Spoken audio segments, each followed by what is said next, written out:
What's up, y'all, man? It's your boy Dave. We back with another reaction video. Today, we reacted to the Reptile tier list by Tier Zoo. I love watching Tier Zoo videos. This is my first time watching this shit on camera with y'all niggas. This is a new one I've never seen before, the Reptile tier list. Let's see what my nigga Tier Zoo got to say about reptiles, bro. No cap, because I really fuck with the style and the way he does it, because he makes this shit like a video game. Y'all see the bottom of the screen?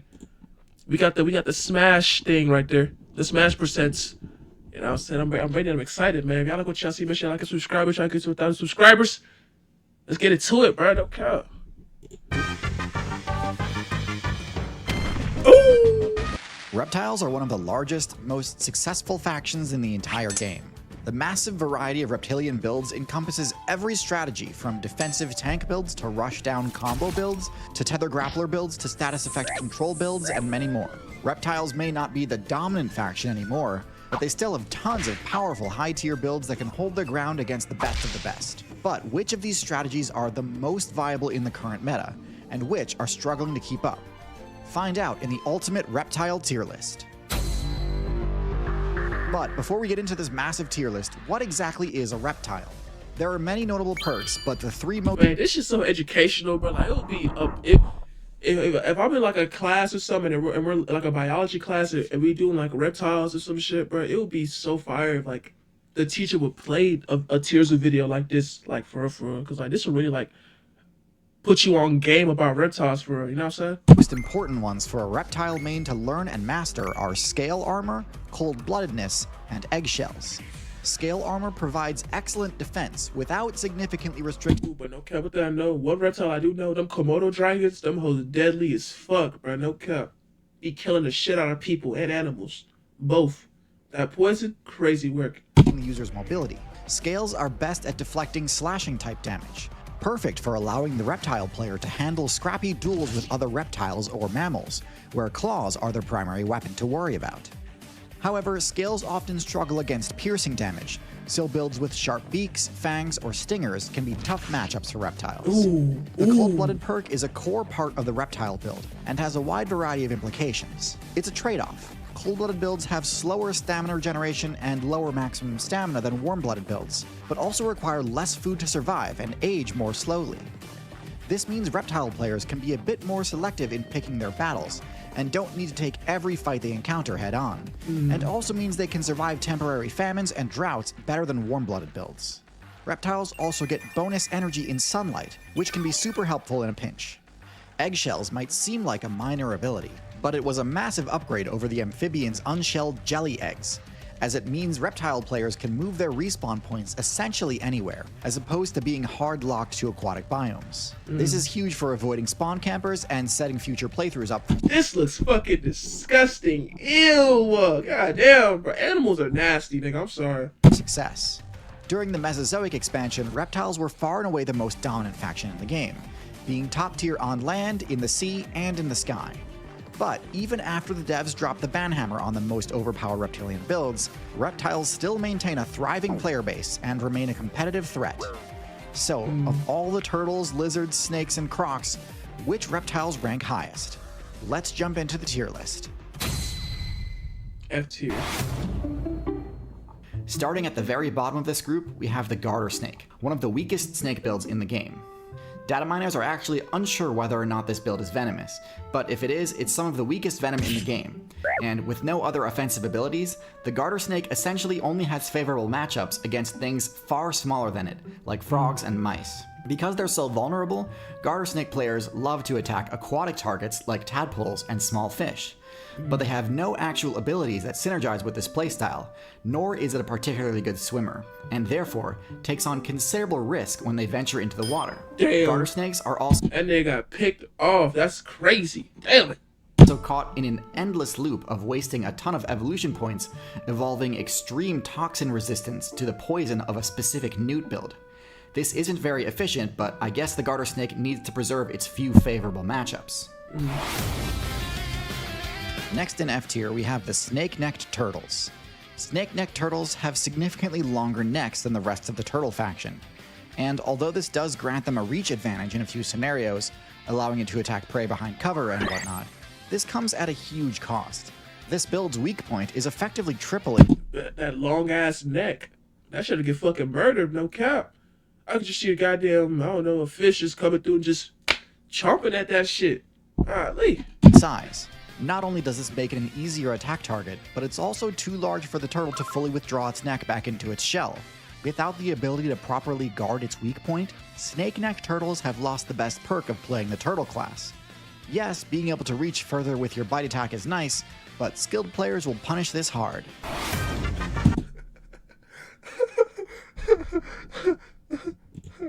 Snake neck turtles have lost the best perk of playing the turtle class. Yes, being able to reach further with your bite attack is nice, but skilled players will— let me go! Oh my god, fuck! Got that nigga by the beak. Damn, bruh. Punish this hard. Let me go. Next in F tier, we have the racer snake. This is a snake build that— No cap, I feel like the mamba is gonna be damn near A or S tier. No cap. Them black mambas, nigga, is the reason why Kobe was called the black mamba. That nigga was deadly, like them snakes. Man, that shit gonna be— I'll put a prediction right now. That shit gonna be at least S or A tier. Maybe B tier. Or probably S or A. That put an above average number of evolution points into mobility, making it one of the fastest snake builds in the game. That's not really saying a lot given that snakes tend to have pretty poor movement speed, but credit where credit is due, this does give them a much better chance of dashing into cover when under attack. Unfortunately, as with a lot of mobility-centric builds, this alone isn't enough to make them competitively viable. In fact, even with their above-average slithering speed, they're usually still too slow to chase down many of their preferred attack targets. They're also worse climbers than— Like, they're fast for being a snake, but everything is faster than a snake. No cap. Most snakes, making them one of the few snakes that can be countered by simply climbing out of reach. In almost all cases, a snake's worst matchup is against birds, and unfortunately for the racer snake, speed usually isn't much use against a surprise aerial attack. Their lack of practical applications for their signature abilities plants them firmly in F tier for me. In D tier, we have the skink, a smaller lizard build with very little in the way of unique special abilities. Their stats are also quite low, and their game plan generally just consists of chasing down players in the lower weight classes, and struggles pretty hard when forced to defend itself. In particular, this build has a lot of trouble dealing with birds. Despite the fact that it often hunts in grassy fields, it lacks the stealth stats required to avoid detection from above. In fact, many skinks are known for being brightly colored or having one specifically brightly colored body part. Skinks try to avoid being griefed by digging burrows for themselves, and while burrows are a great hiding place, the burrowing playstyle tends to work best when you've got the ability to launch a powerful attack in a single direction, since the bottleneck of a burrow makes it near impossible for a predator to approach without getting hit. Skinks can't really mount any sort of attack, so if their burrow gets discovered, it's most likely game over. The one defensive ability that they do have is one commonly found in the lizard player base, Autotomy.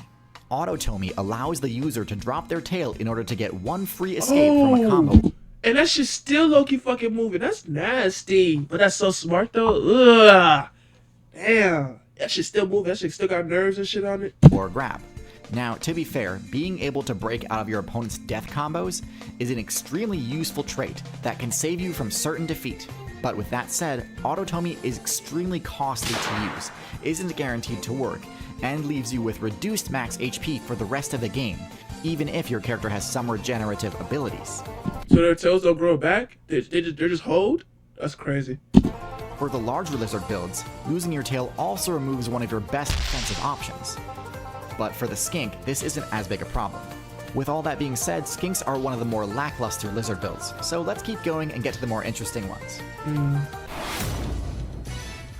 Also in D tier, we have the basilisk lizard, which is most notable for its use of the sprint ability, not just to move fast on land, but also on water too. They be running on water and shit. Y'all look.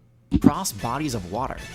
At first, this ability seems quite impressive, and it certainly is a flashy move, but upon further examination, I don't think it's really all that useful in the long run. Being on the surface of the water is quite possibly the most vulnerable position in the game, leaving you open to attacks from above and below. Damn. But ultimately, I think it's more important to just point out that the whole reason the Reptile faction split off from the amphibian player base in the first place was to remove their reliance on water. So choosing an ability with a pretty situational use that also requires that the user be on the water's edge to use it is kind of a step backwards in the grand scheme of things. The Basilisk doesn't even have bad stats. It couldn't use the water dash move without above average mobility.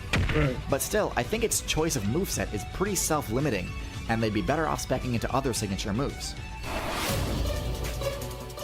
Next on the tier list we have the Vine Snake. Now, there are many highly effective arboreal snake builds, and all things considered, the Vine Snake isn't This shit got high-ass camouflage stats, no cap, god damn. terrible. It's got great stealth and is an excellent climber. But I mean, just look at this thing. With the lowest HP and defensive stats of any snake, this build folds to absolutely any attack. Vine Snakes entrust their survival to their above-average stealth stat, but if that fails and the Vine Snake is discovered, they resort to intimidation. Their intimidation tactic consists of sticking out their brightly colored tongue as a warning. Much like with the blue-tongued skink, I don't consider this to be a particularly effective defensive display, especially when this warning is backed by some of the weakest venom in the snake faction. Definitely not F tier due to its decent I was just gonna say, is their venom good at least? Nope, trash. D tier. but with nothing else going for it, it's stuck in D tier. Next in D tier, we have the Tiger Keelback. This snake build breaks the mold when it comes to toxic strategies in snakes, as rather than dumping all of its evolution points into venom, the Keelback also allocates some of its resources into becoming poisonous, meaning that they can inflict the toxic status effect both when dealing damage and when taking damage. Ooh. This extra defensive ability definitely raises the Keelback's ranking compared to most colobrid snakes. They got like venom on their skin type shit, that's tough. However, overall, it's still not that great. Both their venom and their poison aren't all that potent, and it's possible that going all in on one of these strategies might have been the better play in the long run. Still, the Keelback strategy does mitigate one of the colobrid faction's main weaknesses though, which is that they have a hard time using their venom defensively. Many colobrids, including the Vine Snake and Keelback, are venomous. This is useful because, I mean, how else would a snake barely thicker than a piece of spaghetti deal any damage, right?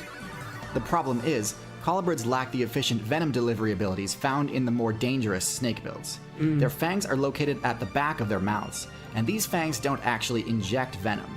The venom is just kind of part of their saliva, so to deal any damage with it, they need to really chew on their target for a good chunk of time. Ugh. As you might expect, this makes individual strikes from most venomous colobrids quite harmless, as they don't contain much venom per hit, and they also can't really use their fangs unless they get a really solid bite in. Damn. So the Keelback's poison But that motherfucking snake and that ass beat by them fucking by them honey badger looking things, bro. God damn. does sort of cover for this weakness, which is great, and for that it gets to the top of D tier. However, a defensive poison is by no means the only way to mitigate the drawbacks of having rear fangs, as we'll see as we move out of the low tier and into mid tier. Next in D tier we have the Soft Shell Turtle, an unconventional Bro, that shit looks fucking ugly, bro. Oh my god. turtle build which sacrifices a bit of defense for greatly increased agility and stealth in the water. The lack of hardened scutes on their shell gives them a lot more flexibility, so it doesn't limit the turtle's mobility nearly as much as the more heavily armored turtle shells do. Their flat shape allows them to make extra tight turns in the water, allowing them to evade attacks and chase prey more effectively. Their reduced bulk also makes it easier for them to hide under the mud, helping them to both ambush their prey and evade detection by predators. And while they definitely don't have the strongest bite attack on this list, a soft-shelled turtle can still deal a solid amount of damage with their bite. Still, it is a bit of an awkward half measure to spec into heavy armor and then opt not to augment it with tough material. So even though they're faster than other turtles, I'm not going to pretend that they're high tier. Right. They fake turtles type shit. I understand. I get it. Last in D tier we have the Flying Lizard. Similar to the Basilisk, my issue with this build is that its core ability is just incredibly situational and requires a ton of setup in order to actually derive much benefit from it. Despite its name, the Flying Lizard sadly does not actually have the flying ability. Flying reptiles were all banned in the KT balance patch, so the best the so-called Flying Lizard can do is glide from high positions. This can make for a super handy escape in the right scenario, but once you've used it, you've got to climb all the way back up the tree in order to have access to it again. Alright. Meaning if you dive off of a tree and end up in another combat scenario, you've got no more options. And with stats as bad as these, You're grounded. You can't do that. You gotta fight your way out to survive. You can't run. Now your eggs are cooked. That's tough. it's probably GG. First in C tier we have the Pond Turtles, builds like the red-eared slider and painted turtle. There's nothing too unexpected about these builds. They have all the standard turtle perks like hard armor and a head and appendages that can fully withdraw into the safety of their shell. Due to their high defense, above average bite damage, and solid mobility while underwater, they have great matchups against most other aquatic builds, like frogs, fish, and insects, though herons and raccoons can still give them a hard time. Their armor is not strong enough to withstand attacks from crocodilians, but just about nothing is, so I'm not going to dock them many points there. Alright. Still, with no unique abilities, most experienced players will be able to learn this matchup pretty quickly and start exploiting the turtle's weak points. Next in C tier we have the Gila monster. The Gila monster is one of the tankier lizard builds, and possesses one of the highest damage outputs in the game for its size. It owes this high damage not to its actual power stat, but to its venomous bite, a rare ability among lizards. This makes them extremely dangerous in close combat, and combined with their excellent defensive stats and digging ability, this allows them to easily vanquish all the players in any nest it discovers. The Gila monster is extremely slow moving though, which can cause issues if it's ever forced to flee or if it needs to chase down a target. The lack of a long whip-like tail also means its defensive combat options aren't nearly as diverse as other larger lizards. Still, with one of the most devastating bites in the game, it's certainly no low tier. In C tier, we have two lizard builds who invested heavily into the climbing ability.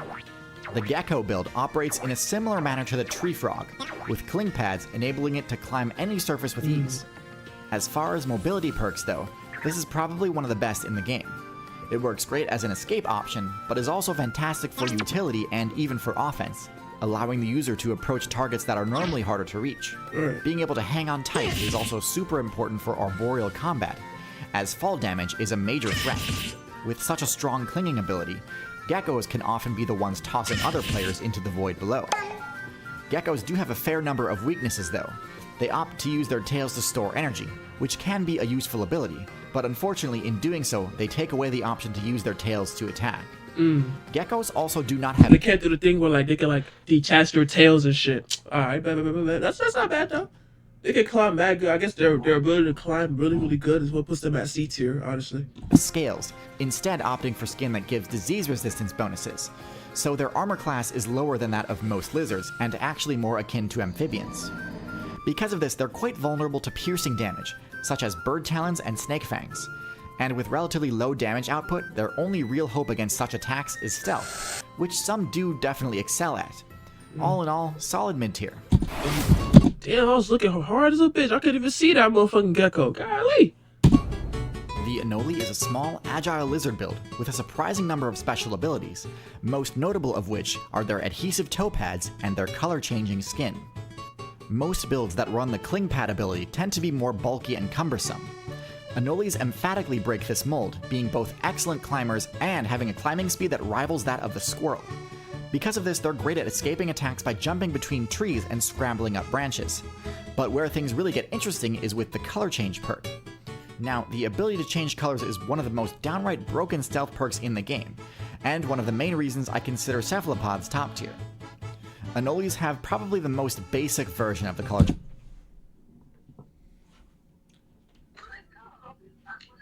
I'll be ready in 5 minutes. 5 minutes. Change perk, allowing them to shift between green and brown at will. While nowhere near as versatile as some other color-changing builds, green and brown are pretty much all you'd need the vast majority of the time. This change is very gradual though, so it's unlikely to allow you to escape mid-combat. Which is unfortunate because, similar to the gecko, the Anole suffers from a lack of combat options when caught out in the open. At the bottom of C tier we have the Boomslang, the most venomous snake build from the Colibrid faction. This snake kinda just does everything the vine snake does, but better. It's an excellent climber and has great camouflage, but also packs a devastating bite with extremely overpowered venom for its tier in terms of potency. And while it does have rear fangs, they're significantly larger than most colibrids. But its best adaptation is that the Boomslang can open its mouth far wider than most snakes, allowing it to deliver a venom-infused bite in spite of the unfavorable location of its fangs. Wow. This allows the Boomslang to go toe-to-toe with high-tier builds like the Chameleon, as well as let it use its potent venom as a defensive threat rather than solely just a hunting tool. Now obviously this is still far from ideal. Its venom is quite slow acting. Anytime a snake has fangs that are behind from the back and not like in the front, it's always gonna be C tier. It's never gonna hit A, B, or S. You know what I'm saying? But it's good though. It'll survive. Making it not that useful when under attack. In my opinion, the Boemslang is the perfect example of a snake that really just needs 1 or 2 more buffs to be a high tier build, but in its current state, it just doesn't quite get there. Next in C tier, we have the first crocodilian on our list, the Gharial. Gharials spec into a narrower snout than other crocodilians, which grants them one major benefit. This goddamn crocodile look goofy as fuck, bro. Golly. Long snout having that boy. God damn. It's more hydrodynamic, granting Gharial players higher mobility and attack frame data in the water. This gives Gharials a downright oppressive matchup versus fish players, as their attack range and speed makes their strikes extremely difficult to avoid. However, this improved speed and accuracy came at a steep cost, as Gharials have a much lower power stat than other crocodilians. I was gonna say, with a snout that long, I feel like their bite force is probably trash. Even significantly smaller ones like the caiman. As a result, Gharials need to rely on the safety of the water to avoid attacks from more powerful predators like the tiger and python, as they cannot put up much of a fight in direct combat, despite their large size and fearsome appearance. Not a bad strategy by any means, but also not a matchup that most players need to worry about. At the top of C tier, we have our last member of the Colubrid faction, the King Snake. The King Snake is a large snake build with no venom-based abilities. Instead, this is the first Constrictor build on our list. Constriction is a type of grappling attack that, when properly executed, results in a guaranteed KO, even on extremely large targets. Its main drawback is that that's what them anacondas be doing when they like constrict and kill, and then they swallow the whole thing whole type shit. That shit is disgusting. It's fucking ridiculous, but god damn it's effective though, don't count. This attack strategy is highly vulnerable to disruption. A Constrictor player has to be able to survive all counterattacks from its target while attempting to restrain it. So with that said, you'd think it'd be very difficult to use this technique against a venomous snake, right? Snakes are so flexible that it's very difficult to grapple them without giving them an easy opportunity to bite back. That's where the King Snake's second ability, Venom Resistance, comes in. The ability to ignore all damage from a snake's venom makes the King Snake's matchup against other snakes horribly one-sided.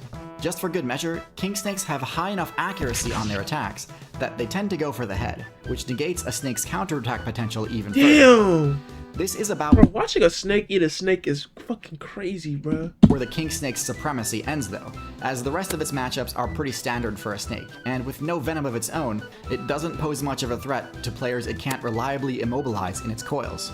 Luckily, there's a pretty simple change a Constrictor build can make in order to increase the effectiveness of its constriction: size. We finna get to them pythons, nigga.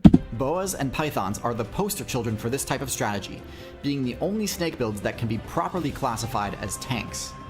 While technically these are two different factions, they are functionally extremely similar and both contain specific examples of highly effective tanky snakes. Although boas and pythons have no venom, their large teeth and incredibly high physical stats make them more than a match for just about any player that challenges them directly.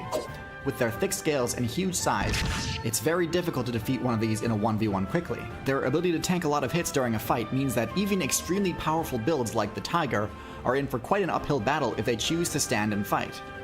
Well-statted builds with high defense and DPS, like the Crocodilian factions, are easily overcome with brute strength once a boa or python uses their piercing fangs and powerful coils to trap them in an infinite grab combo.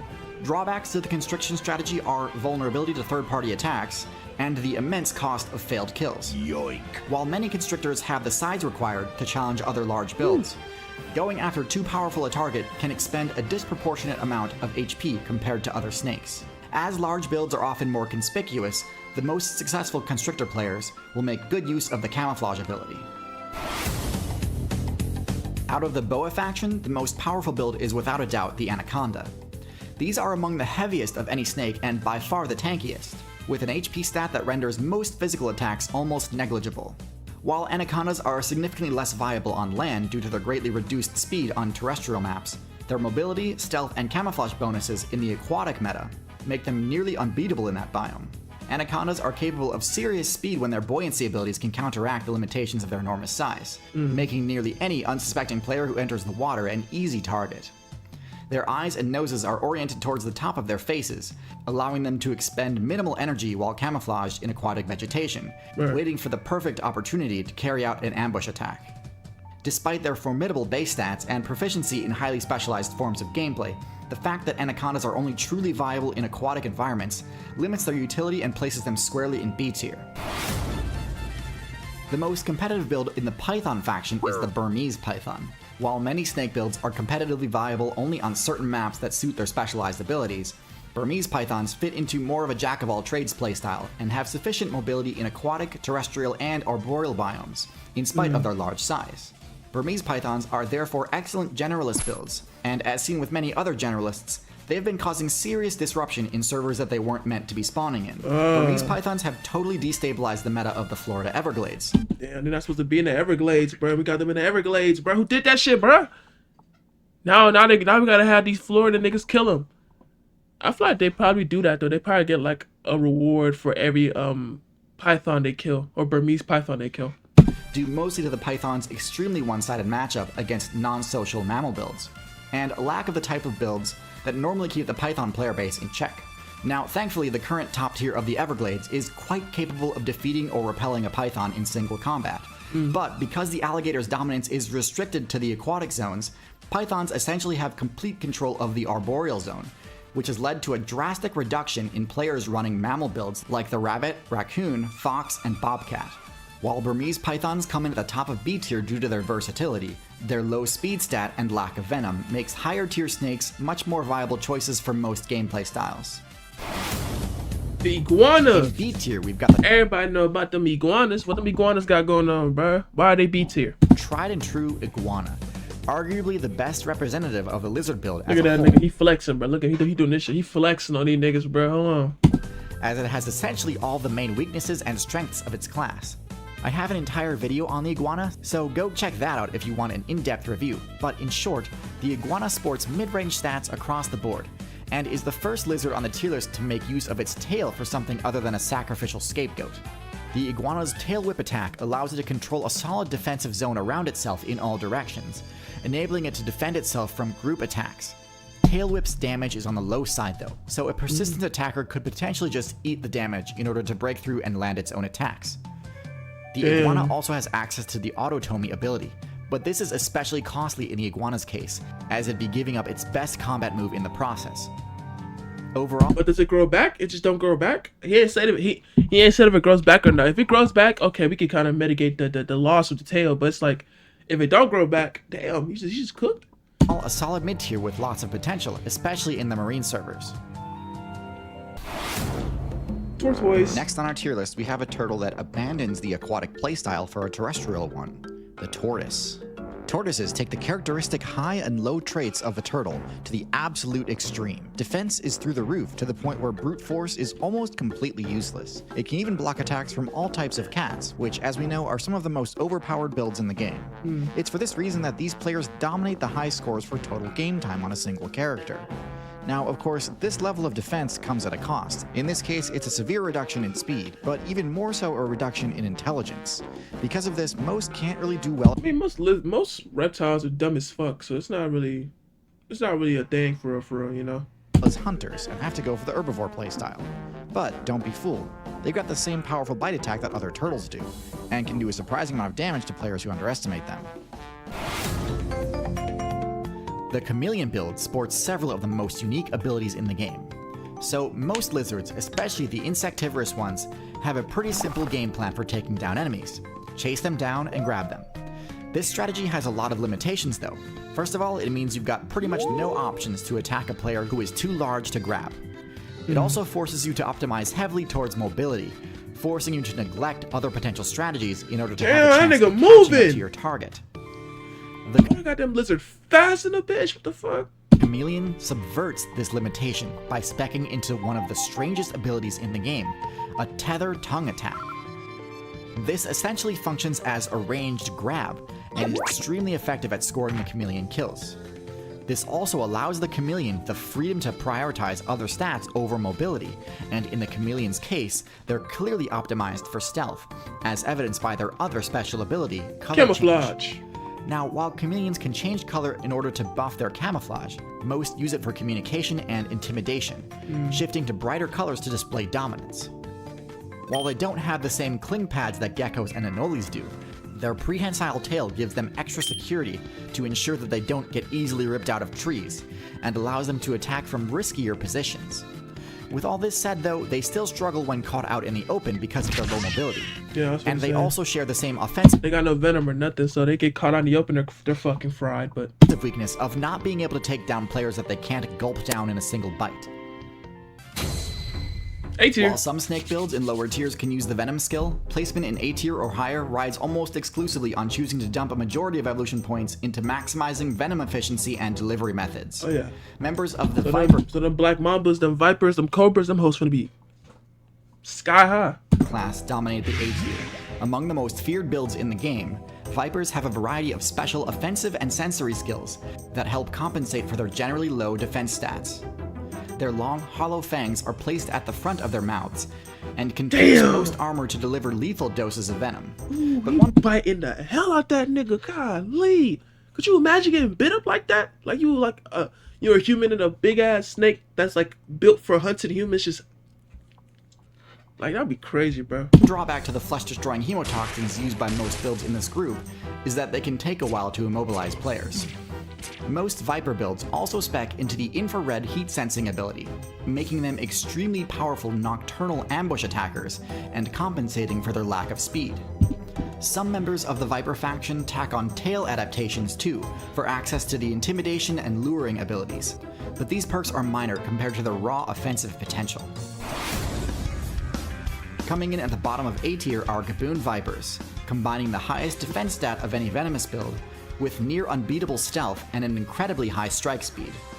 Despite their bulky appearance, Gaboon Vipers are almost invisible to spot during gameplay, Damn. and are notorious for destroying unsuspecting players due to the sheer volume of venom. He had no idea, bro. He had no clue. This goddamn turkey-looking son of a bitch had no idea what was coming to him, bro. That's tough. Look at him. Look at his. Look at him. Look at his face. Look at his dumb little face. Look at his mouth. No. That's tough. Delivered during an attack, despite their relatively underpowered toxicity compared to other Vipers. With the longest fangs of any Viper, they can deal significant physical piercing damage, in addition to any toxic effects caused by the venom. Hey, but this dude holding this goddamn Viper is the bravest motherfucker ever, bro. I would be damned I hold a snake, nigga. Fuck you talking about. They conserve energy by remaining motionless when not in combat, and are rather difficult to provoke into unnecessary confrontation. While Gaboon Vipers are an excellent choice for ambush... Ready? Alright, bro. Give me 1 second. 1 second? Give me 1 second. Starts in 10 minutes. I'm about to put clothes on, bro. You don't... Oh, you don't even have... Actually, you know what? You're right. Hold You're on. not even getting out the car. You're just dropping me off. Hey, hold on. Hold on. And then you're picking me up at 4:40. Or no, actually, in the real time...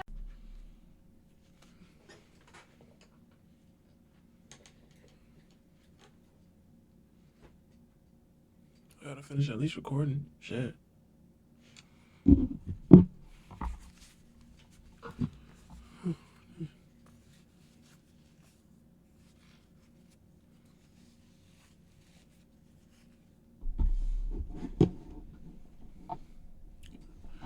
Ready?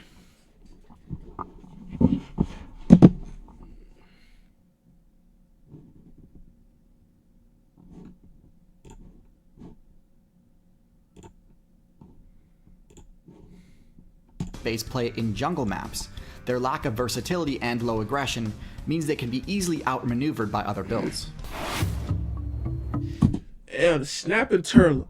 Speaking of bites, if dealing massive damage with a bite appeals to you as a player, then the Snapping Turtle build is for you. These guys break into A tier by opting for a high power level. They aren't as abysmally slow as tortoises are, but they're not speed demons by any means. So, in order to take down their targets, they opt for the bait and punish strategy. They've got solid stealth, but what really helps them here is their lure ability. This rare and powerful ability allows the user to disguise themselves as loot, which I think we can all agree can be pretty irresistible at times.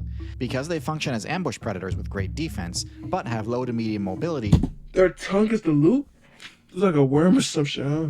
they actually occupy a similar niche in water as vipers do on land. Ooh. And so I think it's only fair they earn the same rating of low A tier.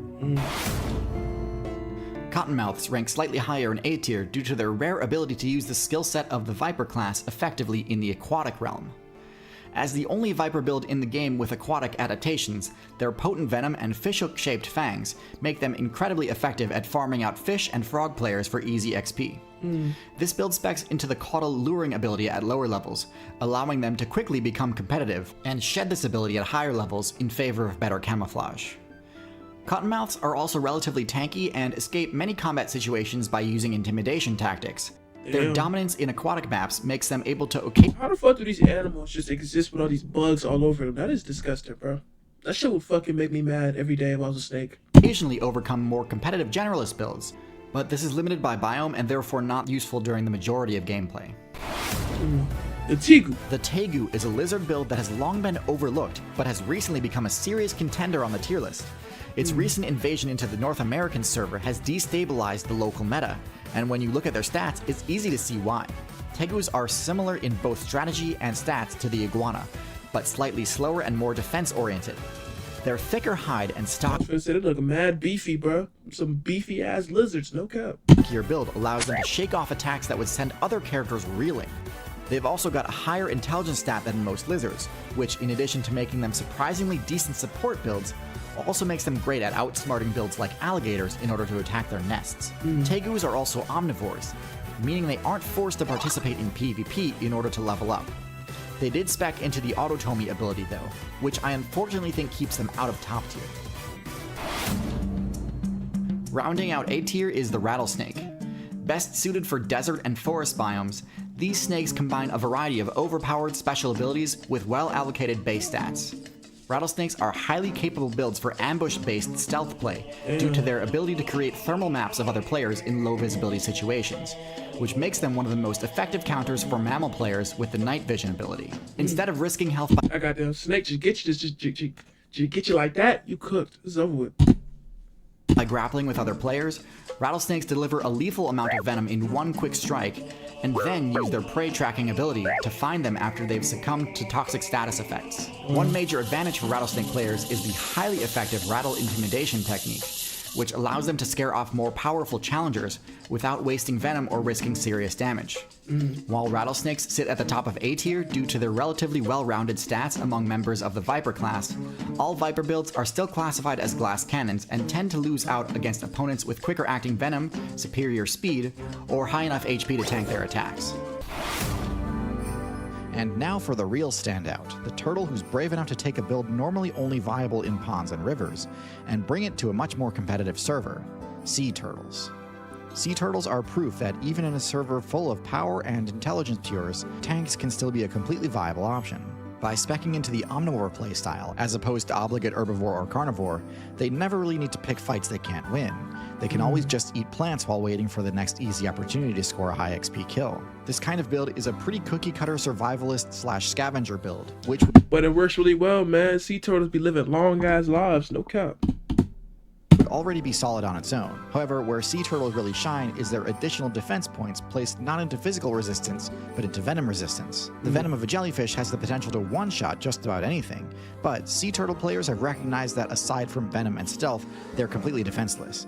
And so by taking the venom resistance perk, they've got an almost completely uncontested source of XP.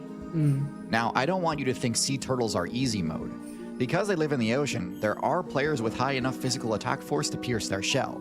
The tiger shark's serrated teeth are specifically evolved to cut through armor. So, a sea turtle needs to rely not only on their armor, but on their size and shape in relation to the shark's mouth. Shark players can only pierce armor if they secure a grab, and so by facing the ungrabbable face of their shell towards the shark, it can repel a strike that would otherwise be a game ender for them. The fact that sea turtles have any good defensive options at all is a testament to the excellence of this build, and it earns the rank. And many turtle builds only rank about like B to F tier. So the fact that they're at A, that's pretty good, turtle, no cap. Of A+ tier.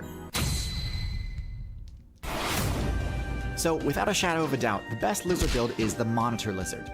They have everything. They've got the best stats, a combination of great mobility, power, size, and intelligence. Similar to the iguana, Monitor Lizards have an extremely powerful tail whip, capable of deterring even top-tier predators. Monitor Lizards also have a venomous bite, which again is a rarity in the lizard faction. While not the speediest lizards outright, they do have great versatility in their movement, being able to swim efficiently as well as climb most surfaces, though not to the same degree as the marine iguana or the gecko respectively. Their high intelligence enables them to consistently figure out ways to successfully. So they're just a good all-around lizard build. Just good at everything, but not crazy good at everything. But they're high enough, like their poison and all that shit gives them the edge and makes them S tier. Okay, bet. Raid the spawn points of other players, and their high defense makes it so they can be rather difficult to stop once they've committed to an attack. This faction also contains the most powerful lizard in the game, a lizard that reaches near dinosaur power levels. The Komodo! What I said, but them Komodos would be S-class, bro, no cap. They're crazy. Komodo dragons are extremely powerful. They have a venomous bite that, while not as powerful as cobra venom, is still powerful enough to seriously weaken even the tankiest builds. But even without that, they'd be an absolute powerhouse. Their tail swipe. How the fuck is this on YouTube? God damn, look at all that red. Oh my god. Like, it's vicious. Claw slashes and thrashing bites can easily shred through the HP of their targets. Their only real weakness is their speed, which, while solid, isn't broken by any means. Still, with their incredible sense of smell, a player can never really truly escape a Komodo that's hunting them. The distance that you need to flee in order to make the Komodo unable to track you down would require you to leave the island server entirely. Last but certainly not least, Komodos, as well as the entire Monitor Lizard player base, understand that their tails are an invaluable weapon that shouldn't be sacrificed in order to escape a battle.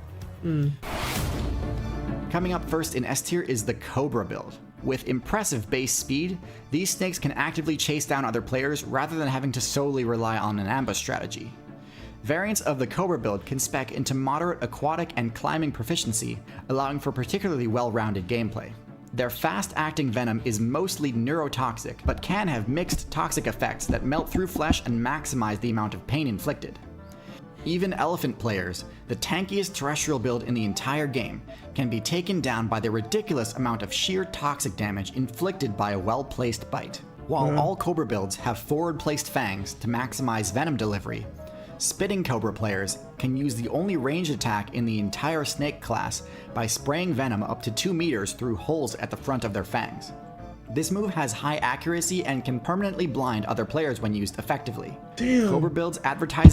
So it's just like, so their venom is like not only strong like intravenously, but also strong like on the skin and shit. Wow, that's dangerous as shit.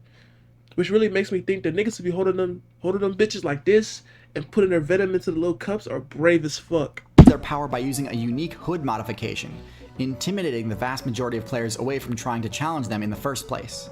With enough offensive capabilities to take on an entire team of attackers at once, it's no question that Cobras are one of the most competitively viable builds in the Snake faction. Next in S tier are Sea Snakes. With full aquatic adaptations and special underwater sensory skills, these builds can access hard-to-reach areas to demolish even the most competitive fish players. Their fangs are relatively small compared to the closely related Cobra builds, but this works in conjunction with a special attack style. Their venom is some of the deadliest in the game, but causes almost no pain, meaning that other players may not even know they've been hit before fatal toxic damage sets in. Wow. While they are effective at using trickster tactics to take down enemies independently, Sea Snake players can also hunt in teams to capitalize on their own offensive potential and compensate for their low individual HP. This build does have a bit of a high skill floor though, and inexperienced players may struggle at playing around the Sea Snake's defensive weaknesses. The Sea Snake build has a unique playstyle that can be hard to master, but with the ability to 1v1 eels and win, this build sits at the top for those who enjoy a challenge. What I tell y'all niggas? That Mamba was gonna be S tier, no cap. I knew it, nigga. I knew it. The final build on this tier list is the Black Mamba. With incredibly overpowered base stats for their class, including ridiculous damage and speed, the Black Mamba is by far the most competitive snake, both in terrestrial and arboreal combat situations. Their speed isn't just with respect to movement. The lethal venom of the Black Mamba takes effect extremely quickly, and can decimate enemies of Them niggas lethal like Kobe, no cap. any size due to the high dose delivered in each bite. Black Mamba venom imposes a variety of neurological status effects, including respiratory failure and vision loss, Damn. making them one of the most feared opponents in direct combat.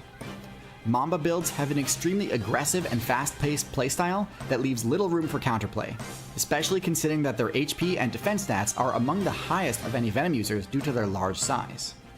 While they don't have any unique moves to speak of, Black Mambas dominate by using strategies common among Snake players, and do so to an exceptionally effective degree. Topping the charts with the highest DPS potential of any Snake, and respectable defensive skills to boot, the Black Mamba is the undisputed ruler of Snake builds. At the very top of the Reptile tier list, we have the Alligators and Crocodiles, the two ultimate powerhouses of the Reptile faction. They've got absurdly high base stats. No cap, that barrel roll, this shit dangerous, bro. This is why I be scared of alligators, because if they grab you, not only can they rip your arm off, they can deadass just roll and take your whole arm with them. It's crazy. A multitude of utterly broken abilities. First and foremost is their bite attack. The Croc's bite is the strongest in the game, able to one-shot most low to mid HP targets and deal serious damage even to the bulkiest players. Damn. One of the most important things to note is that this bite deals crushing type damage, making it one of the few bite attacks in the game powerful enough to overwhelm most defenses, even the high-level armor seen in builds like the Turtle and Armadillo. Damn! But Crack as that, my powerful nigga! and damaging as the Croc's bite is, Crocodilian players aren't actually optimized for direct damage. In fact, most tank builds can recover from a single bite without much consequence. The Crocodile's strategy revolves around being able to bring down large targets, usually ones that have enough HP to survive several powerful attacks. That's why, despite having the strongest bite force in the game, in terms of pure DPS, a Croc's bite is surpassed by sharks due to their serrated, blade-like teeth. While a Croc definitely could spec into this type of tooth, for the relevant matchups, the Crocodile's curved, conical teeth are more useful. These teeth make the Crocodile's grapple much more difficult to break out of, and this is where the Crocodile's ability Gotcha, to take bitch. down Got him by tank the builds neck. really shines through, Woo. as their infamous grapple combo, the Death Roll, is one of the most powerful attacks in the game, and can tear through the HP of even the bulkiest players. Damn. Let's continue with the Croc's other strong points. The most important ones are going to be the two abilities they use to maximize their effectiveness in the water, both for stealth and mobility. First, their rudder-like tail grants them a massive speed boost while swimming. This is what shifts many a matchup in their favor when in combat in the water, Look at him as most tired. of the Croc's Oh, potential got targets him. easily outmaneuver it on land. And second, their nostrils and eyes being situated on the top of their heads grants them the unique ability to remain almost completely hidden underwater while still remaining vigilant of their above-water surroundings, and allows them to keep their stamina topped up by not forcing them to hold their breath. Because of their crazy high stats and stacked ability pool, crocodiles and alligators remain the ultimate reptiles. Lizards. If you've been watching my videos for a while, you may have noticed that some of the content in this video was a bit familiar, yet vastly improved. If you like that, you'll love what I have coming next, Tier Zoo Remastered. I'm recreating a bunch of videos from my first few years of content creation, Oh shit. updating them to the quality standards of a series about dictatorships by real life lore. Sponsoring, and as always, For sure, bro. We're gonna definitely tap into that shit, you know what I'm saying? But with that being said, bro, make sure you like and subscribe. Try to get to 1,000 subscribers. Let me know if y'all learned anything new about some reptiles and lizards today. You know what I'm saying? And with that being said, I'll catch y'all next one. We out.